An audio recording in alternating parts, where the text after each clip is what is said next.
राजा को शांति न रैयत को शांति, न राजा को शांति न रैयत को शांति। ये शासन व्यवस्था कहाँ जा रही है? ये शासन व्यवस्था कहाँ जा रही है? कहीं शांति ढूंढे नहीं मिल रही है, कहीं शांति ढूंढे नहीं मिल रही है। अब इसकी नदी हर तरफ बह रही है, अब इसकी नदी हर तरफ बह रही है। ऐसी स्थिति है आज समाज की, देश की, दुनिया की। चारों तरफ देखने पर केवल मार काट, हिंसा, कत्लेआम, व्यभिचार, चोरी डकैती, कत्ल, बलात्कार, इसके सिवा कुछ दिखाई नहीं देता। क्या यही सच्ची सुख शांति है? क्या राजनीति का सच्चा अर्थ यही है? क्या धर्मनीति का सच्चा अर्थ यही है? अरे इस पर सभी बुद्धिजीवों को विचार करना चाहिए। ये हमारा भारत देश धार्मिक देश, हमारी है मजहबी मुल्क की धरती, हमेशा इस सिद्धांत के लिए अग्रगण्य नहीं। लोग भारत से न्याय की, सुरक्षा की, धर्म की, कर्म की, मानवता, इंसानियत की, प्रेम, प्यार, मोहब्बत, सेवा, दया, सदाचार, परमात्मा की यादगार की, माँ, बहन, बेटी, बहू की परत पहचान की लोग शिक्षा देते थे।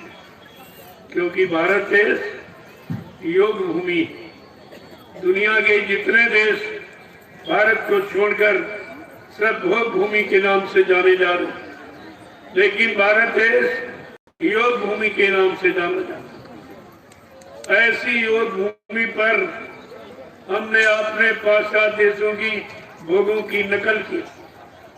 वो भोगों वाला सामान जिससे भोग जागरूक होता है, वही तामसी भोजन, वही मुर्दा मांस, शराब जो आपने इस्तेमाल किया है, इससे भोग जागृत होता है, बुद्धि तामसी हो जाती है, जिसमें मार काट, हिंसा का भाव पैदा होता है।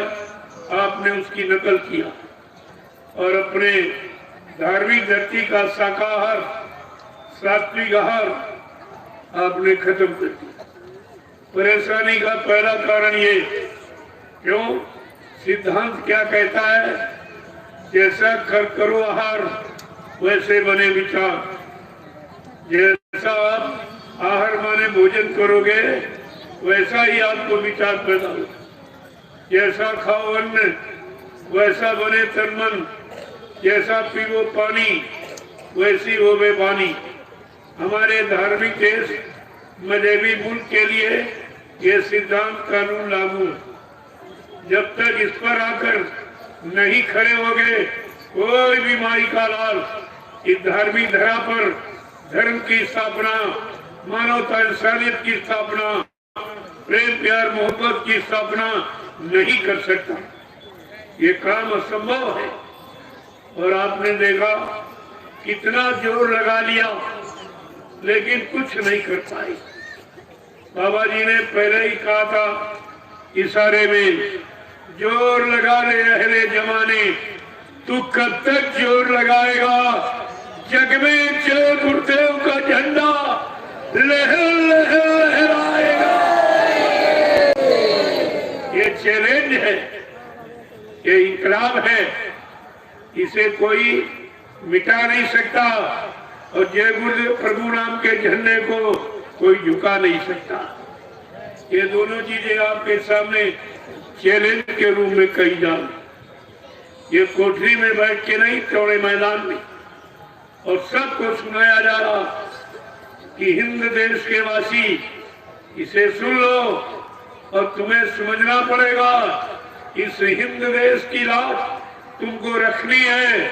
इसलिए ये धार्मिक धरती मजहबी मुल्क की मर्यादा और अनुशासन को जब ध्यान में रखोगे तभी तुम्हारा कुछ आगे बढ़ेगा काम, अन्यथा कोई काम नहीं। कितने चुनाव कर लो, कितने प्रधानमंत्री, राष्ट्रपति, मुख्यमंत्री, राज्यपाल बना डालो, लेकिन कुछ होने वाला नहीं। इनसे कुछ होने वाला नहीं है जब तक तुम्हारा काम बनाने वाला कोई शाकाहारी, सदाचारी, ब्रह्मचारी नहीं होगा, तब तक हिंदुस्तान की धरती पर रहने वाले इन इंसानों का काम कोई बना ही नहीं सकता। और आपने देख लिया 70 साल की आजादी, कितना लंबा समय, एक जीवन, 70 वर्ष से एक जिंदगी कलयुग की, एक जिंदगी निकल गई, कुछ नहीं किया। जो बना था वो भी बिगाड़ दिया, अब तो ध्वस्त हो गया, अब किसी के बस की बात नहीं है इसको बना के खड़ा कर दो। इसलिए बार बार लोगों को याद दिलाया जा रहा है, ये ऋषि मुनि महात्माओं की धरती है, ये नेताओं की और वक्ताओं की, अध्यक्ष मंत्रियों की न धरती कभी रही न कभी रहेगी। इस पर विचार कीजिए आप। ये यानी ये संत महापुरुषों की भूमि है, उनको दर्द उठा है, वो अपनी भूमि की रक्षा करेंगे और इस पर कोई अनैतिक कार्य अब नहीं कर पाएगा। यानी मतलब इसके लिए बराबर आपको इशारा किया जाना कि जागो जागो दुनिया वालों, इस सतयुग आने वाला है, और डम डम डम डम ये महादेव का डमरू बजने वाला है। महाशक्तियां दुनिया भर की ये मिट्टी में मिल जाएंगी, और क्रूर अधर्मी कि मानव की तब अकल ठिकाने आएगी। ऐसा भीषण बंगोले का ये तांडव होने वाला है। और जागो जागो कि दुनिया वालों, और सतयुग आने वाला है। मानव की क्या पेश चलेगी, ये अंबर तक फट जाएगा। मानव की क्या पेश चलेगी, ये अंबर तक फट जाएगा। और इस धरती का ये सारा आंगन और लाशों से कट जाएगा। पूरे धर्मी मानव की तब अकल ठिकाने आएगी। और ऐसा भीषण बम भोले का और तांडव होने वाला है। जागो जागो दुनिया वालों, सतयुग आने वाला है। जय गुरुदेव। उपस्थित प्रेमी जनों, जब खराब समय आता है तो प्रकृति विपरीत दिशा, मानव की बुद्धि विपरीत दिशा, अच्छे कर्मों की जगह बुरे कर्म होने लगते, अच्छे खान पान की जगह गंदा खान पान लोग अपनाने लगते। ये सब लक्षण है, और इस समय पूरे लक्षण है, विनाश के पूरे लक्षण। क्योंकि इंसान सच्ची अच्छी बात न मानने को तैयार, न सुनने को तैयार, न करने को तैयार। तो इसलिए अब तो कुछ होना ही। पहले तो बहुत प्रयास किया गया, महात्माओं ने प्रयास किया, शायद बच जाए अच्छी बात है। तो 10 जुलाई 1952 से 2012 तक बाबा जय गुरुदेव जी महाराज ये सब सच्ची अच्छी नीतियां, रीतियां, कर्म और खान पान सबके लिए समय से बताना शुरू किया। सब लोग मान जाओ, सच्चे अच्छे काम करने लगो और अच्छे खान पान में रहने लगो, अच्छी संग सोबत में तो ये सब काम तुम्हारा अच्छा हो जाए। नहीं मानोगे तो कुदरत है तैयार खड़ी, आगे मुसीबत बड़ी पड़ी। कहा ये कुदरत तैयार खड़ी है, उससे कोई जीत नहीं सकता, उसे कोई परास्त नहीं कर सकता, उसकी व्यवस्था को कोई खत्म नहीं कर सकता, उसके विनाशकारी यानी रोग को कोई रोक नहीं सकता। ये आपको समझना चाहिए। और बाबा जी ने कितने पहले से ये अभियान जारी किया कि सब लोग बच जाओ, सबके बाल बच्चे बच जाएं, सबका परिवार सामान बच जाए, खेती दुकान दफ्तर बिजनेस व्यापार तुम्हारे सब सुरक्षित हो जाएं, सब लोग सच्चे अच्छे ढंग से रहने लगो और बचे हुए समय में परमात्मा का भजन और खुदा की इबादत ये सब करने लगो, तो ये सब काम तुम्हारा सुचारू रूप से चलने लगेगा। लेकिन किसी ने कोई बात नहीं, एक भी बात पर विचार नहीं किया और सब उल्टा और ज्यादा करने लगे। 18 वर्ष से बाबा जी साकार का प्रचार करा रहे और कहा भाई कुदरत नाराज हो गई और वो कुछ करना चाहती है, कुदरत का काम तुम्हारे हित में नहीं होगा, इसलिए मैंने कुदरत से प्रार्थना की तुम्हारे लिए कि अभी आप रुक जाओ, मैं अपने बच्चों को पूरे हिंदुस्तान में साकार का प्रचार करने के लिए भेजा देता हूँ। जब लोग मेरे साकार प्रचार को न माने, न सुने, न अपने न जीवन में उतारे, फिर तुम्हारी इच्छा में आए वो करना।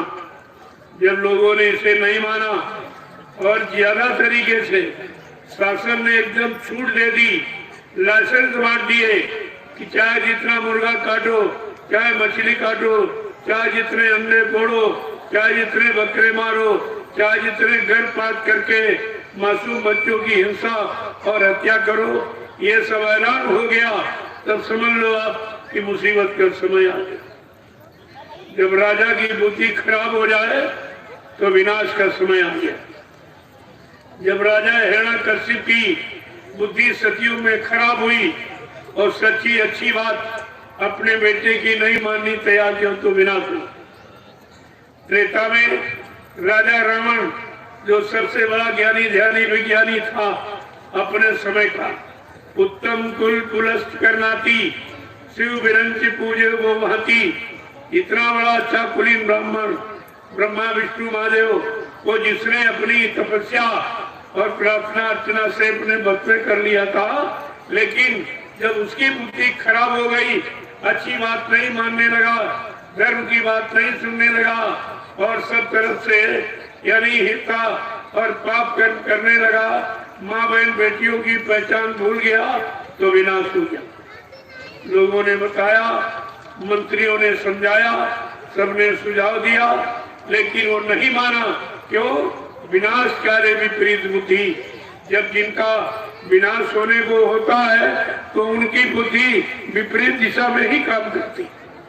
इसी तरह द्वापर में जब राजा कंस की बुद्धि खराब हो गई, भगवान कृष्ण ने बड़ा प्रयास किया समझाने का, वो नहीं माना।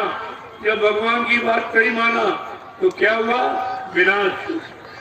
आज राजा कोई बात अच्छी सच्ची न सुनने को तैयार, न मानने को तैयार, अपनी मनमुक्ता में, अपने स्वाभिमान में, अपने अहंकार गरुड़ गुमान घमंड में ये सब अनैतिक कार्य करने लगा। सारा हिंदुस्तान अनैतिक कार्यों से पीड़ित हो गया, परेशान हो गया। तो प्रेमियों समझ लो, लक्षण सब विनाश, सब विनाश के लक्षण। ऐसी स्थिति में विनाश ही विनाश, और आपको इस पर विचार करना चाहिए। सारे इतिहासों को आगे रखना चाहिए। सतयुग त्रेता द्वापर के इतिहास को याद करके अपने कलयुग के इतिहास को बदल लो, समझ लो, ठीक कर लो, तो तुम्हारे बचने का कोई न कोई उपाय निकल आएगा। अन्यथा बचने का कोई उपाय नहीं। गोस्वामी जी महाराज ने रामचरितमानस के उत्तरकांड में स्पष्ट कहा, क्या कहा कि जासुराज प्रिय प्रजा तू खारी और सुन प्यावा से नरक अधिकारी। जिनके राज में प्रजा दुखी वो राजा नरक में जाएगा। चाहे देश का प्रधानमंत्री हो, प्रदेश का मुख्यमंत्री हो, राष्ट्रपति हो, राज्यपाल हो, और मतलब यानी जिले का डीएम हो, तहसील का तहसीलदार हो, ब्लॉक का ब्लॉक प्रमुख हो, गांव का प्रधान हो, घर का मालिक मुखिया हो, कानून सब पर एक ही लागू। जिनके तहत आश्रित जितने लोग रह रहे हैं, अगर वो दुखी और परेशान है तो वो जिम्मेदार व्यक्ति नरक का गामी, वो नरक में जाने का अधिकारी है। ये सूत्र संत महापुरुषों का, संत वचन पलटत नहीं पलट जा ब्रह्मांड। चाहे ब्रह्म अपनी ब्रह्मांड की रचना में तब्दीली बदलाव क्यों न कर दे, लेकिन संत जो कहेंगे वो करके दिखाएंगे। और बाबा जी ने क्या कहा, ये मतलब ये धरती आसमान की जगह ले ले, आसमान उतरकर जमीन की जगह पर आ जाए, और सूरज पूरब में निकलना बंद कर दे, पश्चिम में निकलने लगे, तुम इसको मान लेना। लेकिन बच्चा जो मैं मंच पर बैठकर बोल दूंगा वो इधर उधर होने वाला नहीं है। वो अकाट वचन, वो सब तुम्हारे सामने होकर गुजरेंगे। अब उसका समय आ गया है, धीरे धीरे रात तुम्हारे सामने होके नजरअंदाज हो जाएगी।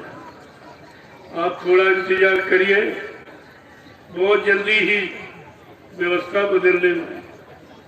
अब ज्यादा समय नहीं है, जब किसी चीज पर रोक लगा दी जाए और उसके बदले और उत्पात और उल्टा किया जाने लगे तो समझ लो विनाश काले विपरीत बुद्धि। विनाश होना है, इसलिए जिम्मेदारों की बुद्धि विपरीत दिशा की तरफ जा रही। ये धर्मशास्त्र सब मैं नहीं कहता हूँ, मैं तो धर्मशास्त्रों की बात याद दिलाता हूँ कि अभी आप मान लो, चलो सतयुग की सुन लो, नहीं समझ पाए त्रेता की मान लो, नहीं मान पाए द्वापर की मान लो, और नहीं मान पाए तो कलयुग में आए सम्राट दाता सदगुरुदयाल बाबा जी की बात मान लो, तो तुम्हारा बचाव हो सकता, अन्यथा बहुत मुश्किल। गोस्वामी जी महाराज ने पहले ही लिख डाला, क्योंकि संत त्रिकाल बोधि त्रिकालदर्शी भूत वर्तमान के जानकार होते हैं। उन्होंने पहले कहा बहुमत कीमत बालमत बिन नरेश का राज सुख संपदा को कहे जान बचे बर्बाद। अब आपके सामने सब हुआ, प्रजा का बहुमत भी आपने देखा, प्रजा ने बहुमत दिया, ये फिर भी नहीं जागे। स्त्री का राज्य आया फिर भी नहीं जागे, एक लड़के का राज्य आया फिर भी नहीं जागे, अब तो बिन नरेश का राज।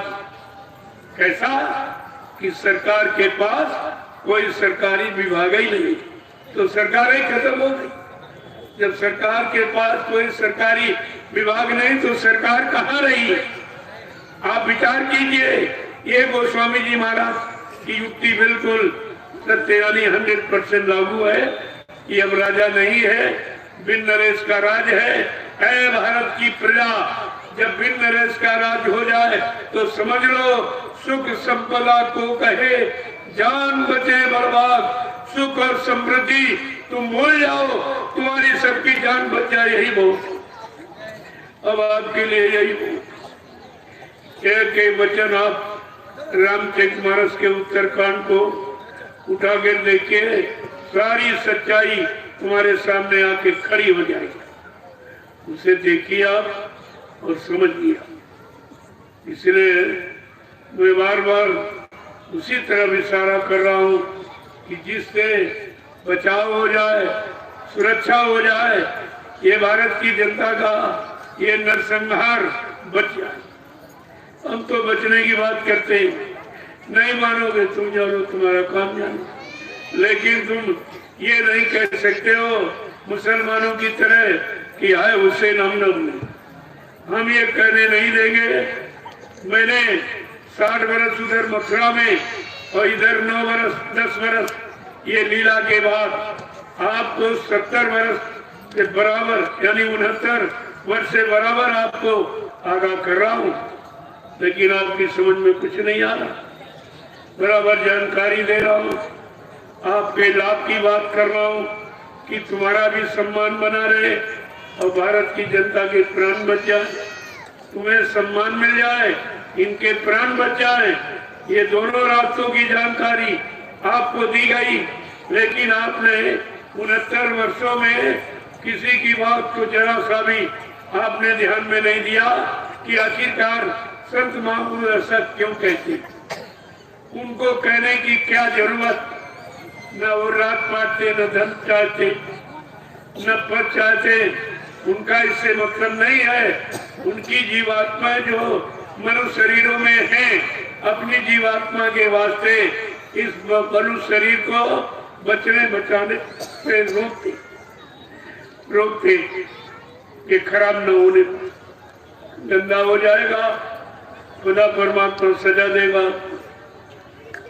इसीलिए ये बार बार लोगों से कहा जाए, व्यवस्था तो इतनी खराब हो गई कि अब भगवान पर भी विश्वास नहीं। लोग भगवान पर टीका टिप्पणी करने लगे और अब कहने लगे कि पाप हंस रहा है, कि धर्म रो रहा है, और प्रभु तेरी दुनिया में क्या हो रहा है। ये पाप हंस रहा है, कि धर्म रो रहा है, और प्रभु तेरी दुनिया में क्या हो रहा है। मंदिरों में जिद में कोई नहीं जाता है, गीता रामायण की अब कोई नहीं सुनता है, कि गंगा और यमुना के तट पर ये धर्म सो रहा है, और प्रभु तेरी दुनिया में क्या हो रहा है। ये पाप हंस रहा है, कि धर्म रो रहा है, और प्रभु तेरी दुनिया में क्या हो रहा है। माता पिता की घर में कोई नहीं मान्यता है, माता पिता की घर में कोई नहीं मान्यता है।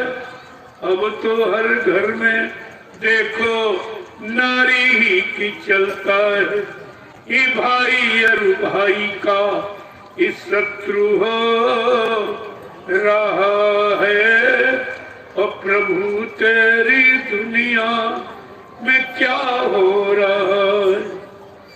कि पाप हंस रहा है, कि धर्म रो रहा है, और प्रभु तेरी दुनिया में क्या हो रहा।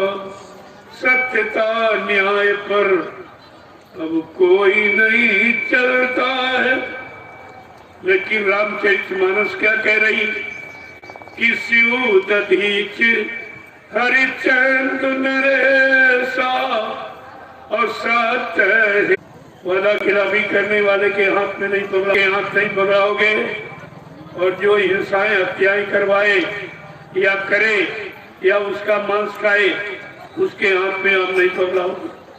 कन्यादान भी आप सोच समझ के करते हो, जानते हो कि इससे हमारी कन्या का भविष्य अच्छा नहीं रहेगा, लेकिन प्रेमियों तुमने मतदान आज तक कहाँ किया। उन्हीं वाला खिलाफी करने वाले, निरंतर झूठ बोलने वाले, हिंसाएं हत्याएं कराने वाले, गंदी वस्तुओं का यानी प्रचार कराने वाले, बिक्री कराने वाले, जिससे पारिवारिक सामाजिक व्यवहारिक जीवन सब अस्त व्यस्त हो गया है और तुम्हारी बुद्धि कहाँ चली? तुम अभी नहीं विचार कर पा रहे हो। ये तो आज नहीं तो कल आपको सोचना पड़े। तुम कहाँ तक मार खाओगे? एक न एक दिन आपको घूम के खड़ा होना पड़ेगा। पहले से जाग जाओ, चेत जाओ, समझ जाओ तो तुम्हारा बच जाए। और सब खोकर और सब बर्बाद करके अगर तुम जागे तो ये जागना तुम्हारा किस काम का? इसलिए मैं तो केवल प्रार्थना ही कर सकता हूँ। अगर प्रार्थना समझ में आ जाए तो अपना लेना, नहीं तो कुदरत की मार के लिए तैयार हो जाओ। अभी तुमने एक छोटी सी बीमारी जो कुदरत ने एक नमूना पेश किया, सारा विश्व तबाह होगा और करोड़ों झटके में चलेंगे। ये मनुष्य मंदिर करोड़ों बिगड़ गए, ईंट पत्थर वाला मंदिर बनवाते रहे और करोड़ों मनुष्य मंदिर के खराब हो, जो दोबारा नहीं मिलेगा। ईंट पत्थर वाला तो कभी बना सकते हो, अगर बिगड़ जाए, टूट जाए, गिर जाए तो फिर से बना सकते हो। लेकिन मनुष्य मंदिर और ये जिस्मानी मस्जिद अगर ये बिगड़ गई तो ये फिर आप बना नहीं सकते, ये फिर तुम्हारे हाथ नहीं लगी। एक मंदिर के बनवाने में अरबों खरबों चले गए, उसका होश नहीं, उसकी चिंता नहीं है, तो ये मंदिर क्या करेगा? इस मंदिर से कौन सुरक्षा हो जाएगी? इस मंदिर में कौन भगवान मिल जाएगा या किसी को मिल गया हो बता दे हो? जो 3 युगों से पूजा की, तब आपको मंदिर मस्जिद गिरजाघर गुरुद्वारे में कोई देवी देवता, कोई परमात्मा खुदा गाड नहीं मिला, तो अब कहां से मिल जाएगा? अरे इसमें कभी आया होता तो उसका इतिहास होता, उसकी जानकारी होती और किसी को मिला होता तो पक्का प्रमाण होता। ऐसा तो कोई प्रमाण नहीं मिलता है। इस तरह ये मानव जीवन खतरे में क्यों डाल रहे, क्यों भ्रमित कर रहे हो, क्यों गुमराह कर रहे हो, क्यों अच्छे सच्चे रास्ते से हटा रहे हो? तुमको भगवान का डर नहीं है, तुमको खुदा का डर नहीं है, तुमको गाड का डर नहीं है, तुमको सच्चे सदगुरु का डर नहीं। ये तो बड़ा विचारणीय विषय है। इसलिए प्रेमियों, मैं तो आज थोड़े समय के लिए आ गया क्योंकि आज समापन दिवस है। मैं पूरे दिन कन्याओं का दर्शन, उनको प्रणाम करने में, उनको प्रसाद देने में मैं बैठा ही रहा था। वो बैठे बैठे फिर आपके पास आ गए। चलो चलते चलाते आपको भी प्रणाम कर लूं, आपको प्रसाद दे दूं, आपका दर्शन कर लूं। पता नहीं ये जीवन रहे न रहे, इसका क्या कहूं? दुनिया के काम कभी कम न होंगे। अफसोस है कि एक दिन तुम न होगी। ये दुनिया पहले भी थी, आज भी आगे भी रहेगी, लेकिन हम आप एक दिन नहीं रहेंगे। तो उस न रहने के पहले हम अपना काम क्यों न बना ले, ताकि दोबारा रहने की बात सामने न आवे। न आना, न रहना, न जाना, ये सब खत्म हो जाए। संत महापुरुष उसी स्थिति, उसी परिस्थिति को बनाने के लिए आए हैं और वही रास्ता आपके लिए प्रशस्त मजबूत करने आए। जय गुरुदेव, जय गुरुदेव, जय गुरुदेव, जय गुरुदेव। नाम किसका? प्रभु का प्यारा नाम। अब आप लोग खड़े हो जाएंगे। जो दूर दूर लोगों को जाना है, मैं समय से आपको छोड़ दूं और फिर कभी अवसर मौका मिलेगा आप सबके दर्शन करूंगा। संत सदगुरु के अनमोल को आपके सामने रख। मैं अपनी कोई बात नहीं करूं, न अपने मान सम्मान धन दौलत होने की बात कहता हूँ। मैं मानव जीवन को सार्थक बनाने की बात कहता हूँ। जय गुरुदेव। आप लोग लाइन से खड़े हो जाओ, अभी 1 घंटे में मिल लो। देखो आप भीड़ कर देते एक बार, इसीलिए तुम्हें देर हो जाती। अगर लाइन से एक करके 1 घंटे में सब से मिल नहीं लगेगी, तो उससे ज्यादा भीड़ बढ़ा के ऊपर जाए और किन में आदि के मनुज मोए भाए। ये भगवान का वाक्य है कि जितनी सृष्टि देख रहे हो सब मेरी ही बनाई। विज्ञान इंसान ने कोई जीव जंतु नहीं बनाया। जब आपने बनाया नहीं तो मारने काटने का अधिकार आपको किसने दिया? सबसे बड़ा अनैतिक कार्य आप नहीं कर सकते। जब आप बना नहीं सकते हो तो बिगाड़ने का अधिकार आपको कहाँ मिला? इस पर विचार करना चाहिए कि आपने सब कितना गलत किया और उसी की सजा आपको मिल रही। तो परेशानी, बीमारी, महामारी, तो तरह तरह के कष्ट, दुर्घटनाएं, अकाल मौत जो हो रही है, ये उसी हत्याओं का कारण है कि आपने परमात्मा खुदा के बनाए कितने जीवों को मारा, काटा, सताया, अपमानित किया। अब वही बदला आपको देना पड़े। क्यों? काया से जो कारज हुई बिन भोगे बचे नहीं। शरीर इंद्रियों से जो जैसा कर्म करोगे उसका भुगतान आपको देना पड़ेगा। ये यहाँ का नियम, कानून, सिद्धांत। जय गुरुदेव। अब आप लाइन से खड़े देखो, मैं आपका दर्शन करूं, एक एक को प्रणाम करूं और प्रसाद दूं। ये तीनों काम हिंदुस्तान में कोई कहीं नहीं करता। कहीं किसी मजहब धर्म में चले जाओ, न कोई तुम्हारा दर्शन करेगा, न कोई तुमको प्रणाम करेगा, न कोई तुमको प्रसाद देगा। ये तीनों काम कोई नहीं करेगा। जो सबको प्रणाम करता हो सबसे छोटा, फिर वो गुरु कैसे बन जाएगा? सदगुरु कैसे बन जाएगा? प्रभु परमात्मा कैसे बन जाएगा? ये तो छोटी बात आपको समझ लेनी चाहिए। आप लाइन से खड़े हो जाइए, मैं आप सबका दर्शन करूं। जय गुरुदेव।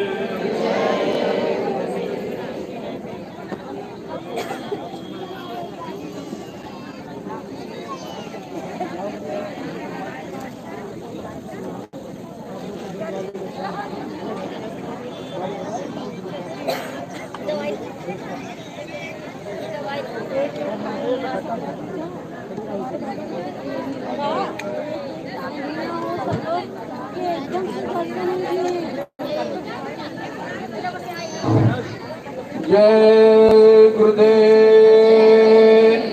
जितने लोग दर्शन के लिए खड़े हैं, विशेष रूप से माताएं बहनें, आपसे हाथ जोड़कर प्रार्थना है, आप दबाव न बनाएं।